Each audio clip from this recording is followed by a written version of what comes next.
The moment my mother-in-law's hand connected with Andrew's face, I knew our picture-perfect life in Pacific Heights was about to shatter. But what I didn't know was that I'd been building my escape plan for months, without even realizing it. Thanksgiving dinner at the Ashford estate was supposed to be elegant. Crystal chandeliers, imported china, $30,000 floral arrangements cascading down the mahogany table. I'd spent 3 hours getting ready, my cream Dior dress perfectly pressed. My 8-year-old son Andrew in his little navy suit that cost more than most people's monthly rent. My husband David sat at the head of the table like he always did, golden boy of the Ashford pharmaceutical empire. Too busy checking his phone to notice his mother's eyes had been burning holes through our son all evening. Patricia Ashford didn't do subtlety well, but she'd perfected the art of cruelty wrapped in pearls and Chanel no. 5. The slap echoed through the dining room like a gunshot. Andrew hit the marble floor, his small body crumpling. And for one terrible second, the only sound was the crystal chandelier tinkling above us. 24 family members sat frozen, forks suspended, wine glasses halfway to lips, painted in expensive matte lipsticks. My baby lay there, his cheek already blooming red, tears streaming down his face, and not one person moved. Not David's brother Christopher, not Aunt Helena, not even David himself. They all just stared at their plates like someone had hit pause on their entire existence. He's not real family. Patricia shrieked, her face twisted into something ugly beneath her professional Botox. That boy is not an Ashford. Get him out of my house. Her finger jabbed toward the door, her 4-carat diamond catching the light. You brought your bastard child into this family and expected us to just accept it, to pretend he belongs here. I stood up slowly, my chair scraping against the floor. My hands weren't shaking. That's what surprised me most. I'd imagined this moment 1,000 times in the 2 years since I'd married into this toxic dynasty. But I'd always pictured myself crying, breaking down, playing the victim they expected me to be. Instead, I felt something cold and sharp sliding into place behind my ribs. Something that had been waiting for exactly this moment. Andrew, I said quietly, my voice cutting through the silence like a blade. Go wait in the car, sweetheart.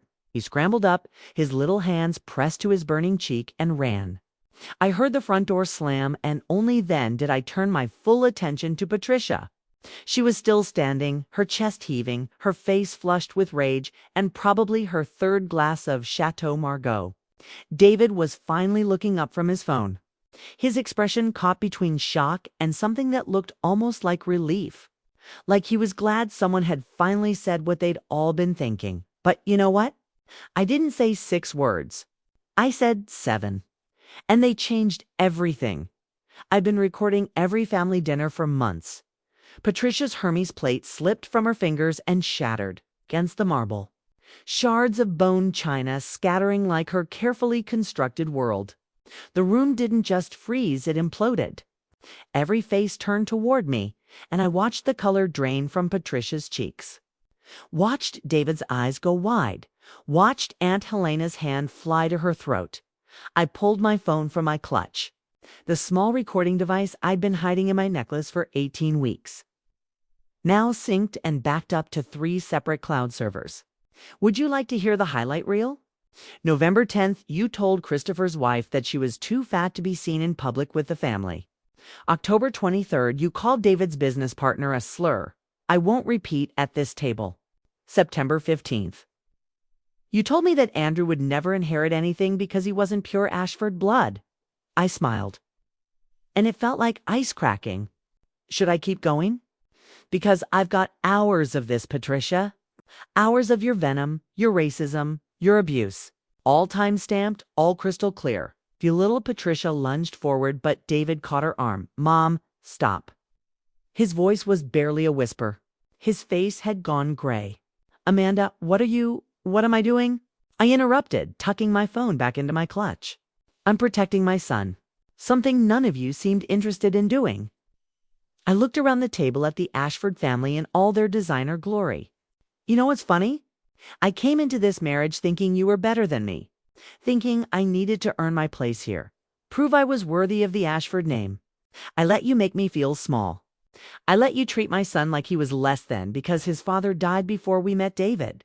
I played your games. I wore your approved outfits. I bit my tongue every single time one of you said something cruel. Christopher cleared his throat. Amanda, you're upset. I'm not upset, I said, and my voice was so calm it scared me. I'm done. There's a difference. I turned back to Patricia. Here's what's going to happen. You're going to apologize to Andrew. A real apology on your knees, if necessary. You're going to set up a trust fund in his name equal to what you've set up for Christopher's children. And you're going to sign a document stating that if you ever, and I mean ever, speak to or about my son with anything less than respect, these recordings go public. You're blackmailing me? Patricia's voice was shrill. In my own home. I'm protecting my child in your home, I corrected. There's a difference. And honestly, Patricia, you should be thanking me. Because what I could do with these recordings, what the media would pay. What your country club friends would say? What it would do to the Ashford Foundation's reputation, well, that would be real blackmail.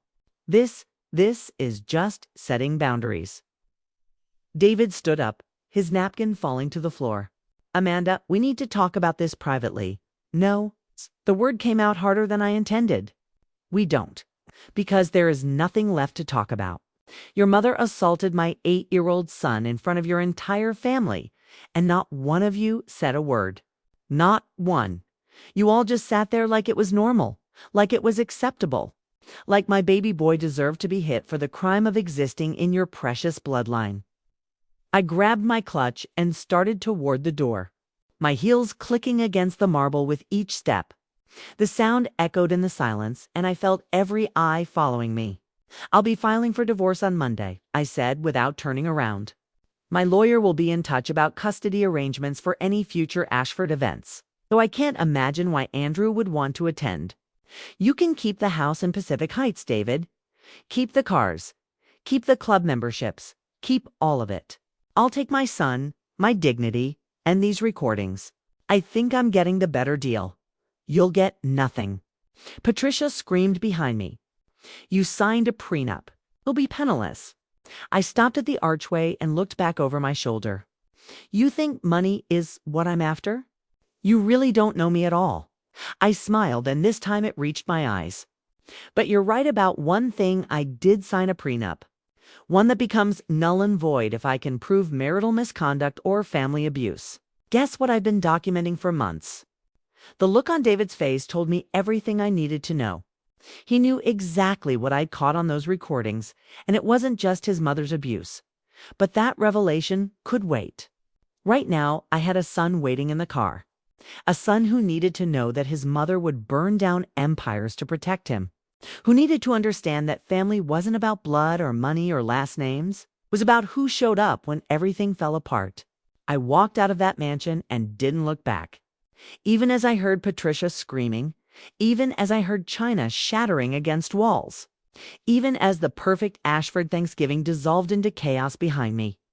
Andrew was curled up in the back seat of my Mercedes, his face pressed against his knees, his shoulders shaking.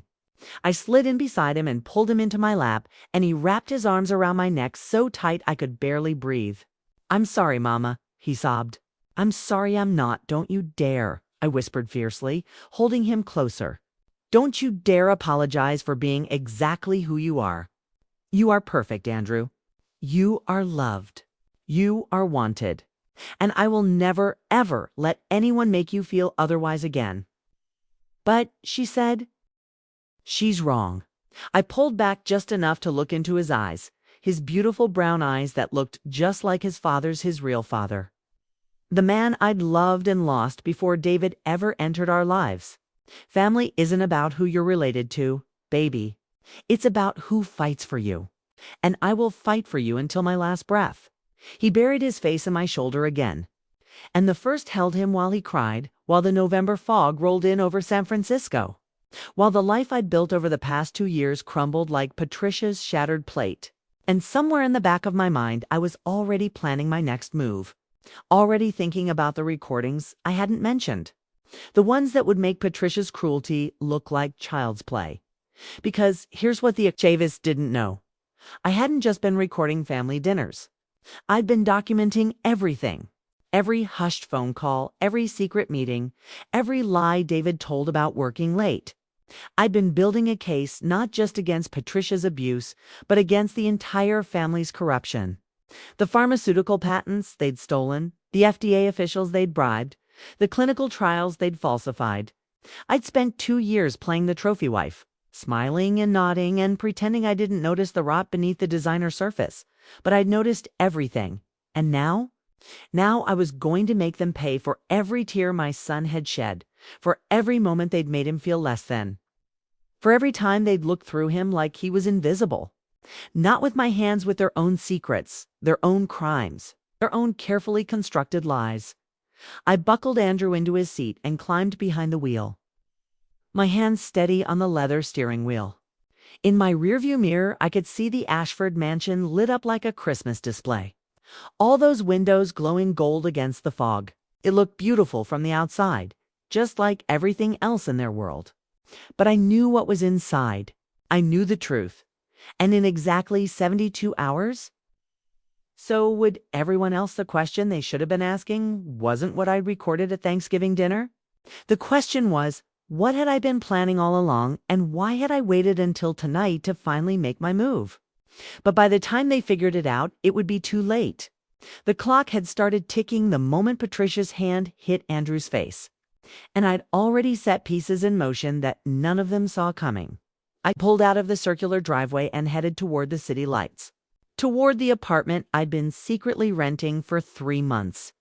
Toward the new life I'd been building in the shadows while playing the perfect Ashford wife. Andrew had stopped crying now, his breathing evening out as exhaustion took over, and I reached back to squeeze his hand. "We're going home, baby," I whispered. What he didn't know, what none of them knew, was that home wasn't an apartment or a mansion or any building at all. Home was freedom. Home was justice. Home was watching an empire built on cruelty and corruption collapse under the weight of its own secrets, and held every single one of those secrets in my perfectly manicured hands, just waiting for the right moment to let them fall. The apartment in Soma was nothing like the Pacific Heights mansion, but it was ours. 600 square feet of exposed brick and hardwood floors. A view of the city that Andrew loved, and most importantly, no Ashfords. I'd been paying cash for 3 months, furniture delivered piece by piece. A second life assembled in secret while I played my role at charity galas and country club brunches. The day after Thanksgiving, I woke up on our new couch with Andrew curled against me, his face still swollen from crying, and checked my phone. 40-7 missed calls from David, 16 from Patricia, 5 from the family lawyer, and 1 text message from a number I didn't recognize that made my blood run cold. "I know what you're planning. We need to talk." JJ Jennifer Zhao, David's executive assistant. The woman I'd caught him with 6 months ago in his office after hours. Her lipstick smeared, his shirt untucked, both of them frozen like teenagers caught past curfew. The woman who'd looked me dead in the eye and said, "This isn't what it looks like," before David rushed to explain it away as a misunderstanding. A moment of poor judgment, nothing that meant anything. The woman whose voice I'd been recording for months now, whispering to David through his office door about accounts and transfers and things that definitely weren't just business. I texted back, "Coffee. Dolores Park Cafe. 1 hour. Andrew was still sleeping when I left. Mrs. Chen from next door watching him like I'd arranged weeks ago for exactly this kind of situation.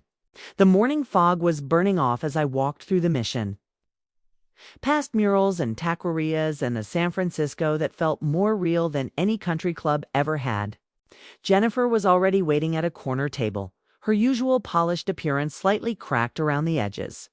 No makeup, hair in a messy bun, yoga pants instead of her standard designer suit. She looked exhausted. He recorded everything she said before I even sat down. Not a question. A statement. I ordered a coffee from the passing server, Took my time adding cream, stirring slowly. I recorded what mattered. Patricia's already lawyered up. She's claiming you assaulted her, that you threatened the family, that you're an unfit mother trying to extort money.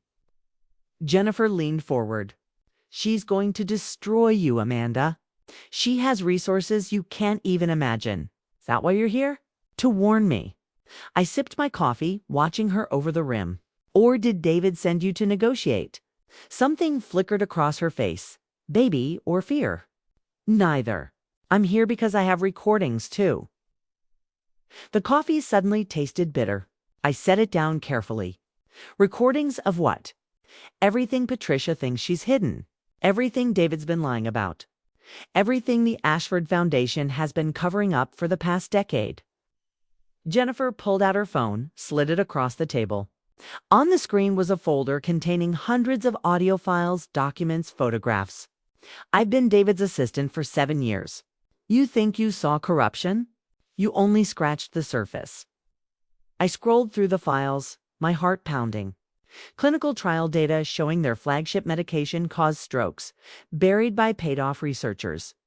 Emails to FDA officials with wire transfer confirmations attached. Photos of David with Jennifer, yes, but also with 3 other women, a pattern of affairs spanning years. Bank statements showing money funneled to offshore accounts. Patricia's signature on documents authorizing payments to silence previous whistleblowers. Why are you showing me this? My voice came out hoarse. Jennifer took back her phone, her hands shaking slightly. Because I'm tired of being complicit. Because I watched what Patricia did to your son and realized I've been helping these people hurt others for years. Because she stopped, swallowed hard. Because I had a son, too. He died in a clinical trial for one of their drugs 5 years ago. They paid me to keep quiet, gave me this job, made me part of their machine. And I took it because I was broken and broke and desperate. The cafe noise faded into background static. Jennifer, I don't want absolution. She cut me off. I want justice. And I think together we can actually get it. She leaned back, studied me with red-rimmed eyes. But it's going to cost you everything. Your settlement, your reputation, maybe your freedom, if they fight dirty enough. Are you willing to lose it all to make them pay? I thought about Andrew's face hitting the marble floor. I thought about Patricia's screaming, about David's silence, about 2 years of swallowing my voice to keep the peace. I thought about all the other people the Ashfords had hurt. All the families who'd lost loved ones to drugs that should never have been approved. All the voices they'd bought and buried. I already lost everything that mattered when I married into that family. I said, everything after this is just taking out the trash. Jennifer smiled for the first time, and it was sharp and dangerous. Then let's burn it all down. We spent the next 3 days building our case. Jennifer knew reporters, real ones. The kind who couldn't be bought off with country club memberships and foundation donations. I had the family recordings, the pattern of abuse, the prenup that Patricia's lawyers had written with so many loopholes. They'd practically gift-trapped my divorce settlement. Together, we had enough to not just embarrass the Ashfords, we had enough to destroy them. David showed up at my apartment on the 4th day. I'd been expecting him, had practiced this conversation in my head a dozen different ways. But when I opened the door and saw him standing there in his perfectly tailored suit, his hair graying at the temples in that distinguished way wealthy men aged, all I felt was tired. Can we talk? He asked, and he actually looked sad, almost human. I let him in, but didn't offer coffee or a seat. Andrew was at school, thank goodness. This wasn't a conversation my son needed to hear. I'm sorry, David said, and maybe he even meant it. About my mother, about everything. I should have defended you, defended Andrew. I know that now. You should have defended us 2 years ago, I replied. The first time she made a comment about Andrew not being a real grandchild. The first time she seated him at the kids' table while Christopher's children sat with the adults. The first time she forgot to include him in the family Christmas card. I crossed my arms. But you didn't. You never did. Because standing up to Patricia would have cost you your trust fund, your position at the company, your precious Ashford name. That's not fair. What's not fair is an 8-year-old getting slapped for existing. What's not fair is you sleeping with your assistants, plural, while I played the perfect wife. What's not fair is your family building an empire on falsified drug trials and buried bodies. I watched his face go pale. Oh, yes, David, I know about all of it. He sank onto my couch without asking, his head in his hands. What do you want? Money? I can give you money. More than the prenup. More than you'd get in any settlement. Just please don't go public with whatever you think you have. And I don't think I have anything, I said quietly. I know I have everything. Every lie, every crime, every corner your family cut and person they paid off. And it's not about money, David. It never was. Then what? He looked up at me, and for the first time since I'd known him, he looked genuinely afraid. Revenge. Justice, I corrected. There's a difference. The story broke on a Tuesday morning. Front page of the Chronicle, lead story on every major news network. Trending #1 on social media by noon. Ashford pharmaceutical empire built on fraud and corruption. Insider documents expose decade of cover-ups. Jennifer and I had given the reporters everything, the clinical trial data. The bribery evidence, the offshore accounts, all of it. We'd included my recordings of Patricia's abuse as context, showing the family's pattern of believing they were above consequences. By evening, the FDA had opened an investigation. By the next morning, 3 members of the Ashford Foundation board had resigned. By Friday, Patricia was being escorted out of her country club in handcuffs, charged with conspiracy to defraud federal regulators. David called me 17 times that day. I didn't answer any of them. The divorce settlement came through 4 weeks later. I got full custody of Andrew, child support until he turned 18. And enough money to make sure we'd never struggle, not Ashford wealthy, but comfortable. More importantly, I got a restraining order, keeping Patricia at least 500 feet from my son at all times. The criminal cases were still working their way through the courts. But the Ashford pharmaceutical patents had been revoked.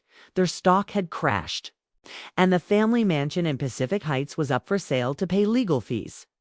I didn't feel triumphant. I felt relieved. Jennifer and I met for coffee one last time before she left San Francisco. Witness protection relocating her somewhere the Ashfords' remaining allies couldn't reach her. You could have kept quiet, she said. Taken David's money, disappeared, started over somewhere else. I could have. I agreed. But then what? Spend the rest of my life looking over my shoulder, wondering when they'd come after us again. Teaching Andrew that bullies win if you don't fight back. I shook my head. No. This way, he knows his mother stood up. He knows that money and power don't matter if you're willing to tell the truth. You're braver than I was, Jennifer said softly. You came forward in the end. That's what counts. I squeezed her hand. Take care of yourself, okay? And thank you for everything. She left, and I walked home through the Mission, past the murals and the taquerias and the Real. San Francisco that had been here all along while I'd been playing dress-up in Pacific Heights. Andrew was waiting in our apartment, homework spread across the kitchen table, and when he looked up at me, he smiled. A real smile, not the careful, anxious one he'd worn at Ashford family dinners. Mom? He asked. Are we safe now? I pulled him into a hug, breathing in his little boy smell of grass and pencil erasers and hope. We're safe, baby. We're finally safe. 3 months later, I got a job teaching art at Andrew's school. Nothing glamorous, nothing that would impress the country club set, but it was mine. I woke up every morning in our small apartment, made Andrew breakfast, walked him to school, didn't once miss the mansion or the designer clothes or the fake smiles. We had movie nights and pizza dinners and inside jokes. And Andrew laughed more in those 3 months than he had in 2 years of being in Ashford. The trial started in the spring. I was called to testify about the family dynamics, about Patricia's pattern of abuse, about the culture of cruelty that had enabled decades of corruption. I stood in that courtroom in a simple navy dress from Target, no designer labels, no expensive jewelry, and I told the truth, all of it. The jury was out for 6 hours. Guilty on 14 counts. I didn't attend the sentencing. I'd said everything I needed to say. But I heard later that Patricia got 8 years. That David had been barred from holding any position in pharmaceutical companies ever again. That the Ashford Foundation had been dissolved and its remaining assets liquidated to compensate the families of patients harmed by their drugs. It wasn't enough. No amount of prison time could bring back the people who died, could undo the damage they'd caused. But it was something. It was accountability.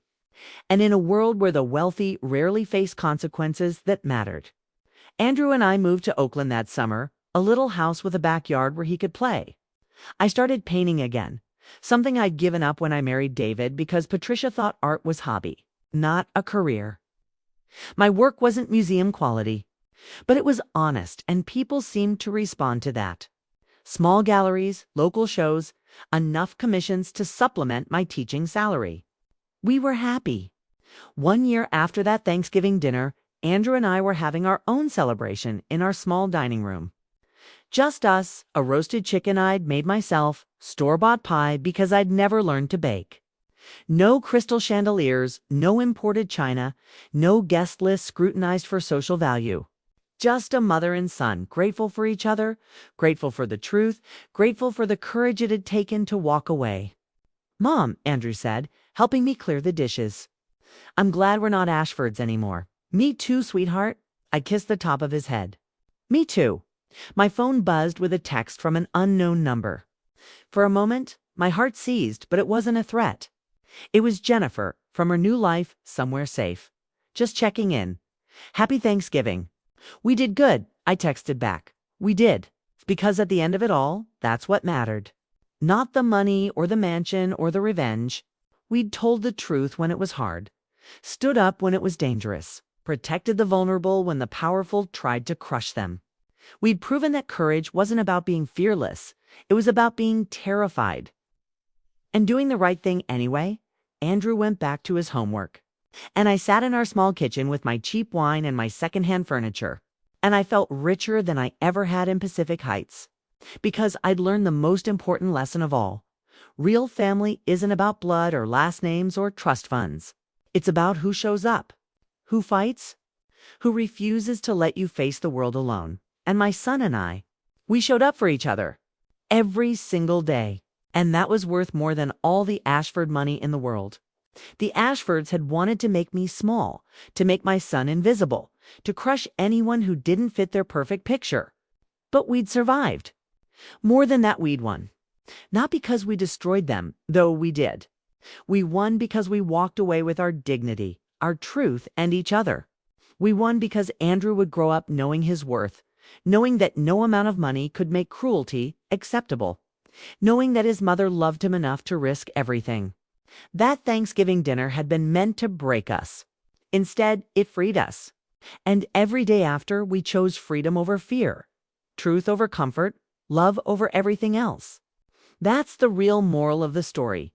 Sometimes the bravest thing you can do is walk away from people who make you feel small. Even when they're powerful, even when it's terrifying. Even when you're not sure what comes next. Because on the other side of that fear is the life you were always meant to live. The real one. The honest one. The one where you don't have to pretend to be anything other than exactly who you are. And that life, in our small Oakland house with our secondhand dishes and our honest love, was more beautiful than any mansion could ever be. Don't leave without commenting where you're watching from. I notice every message. I'm thankful you shared this time with me, so please subscribe to stay connected. I'll return with another story shortly. Until then, stay grounded and keep believing.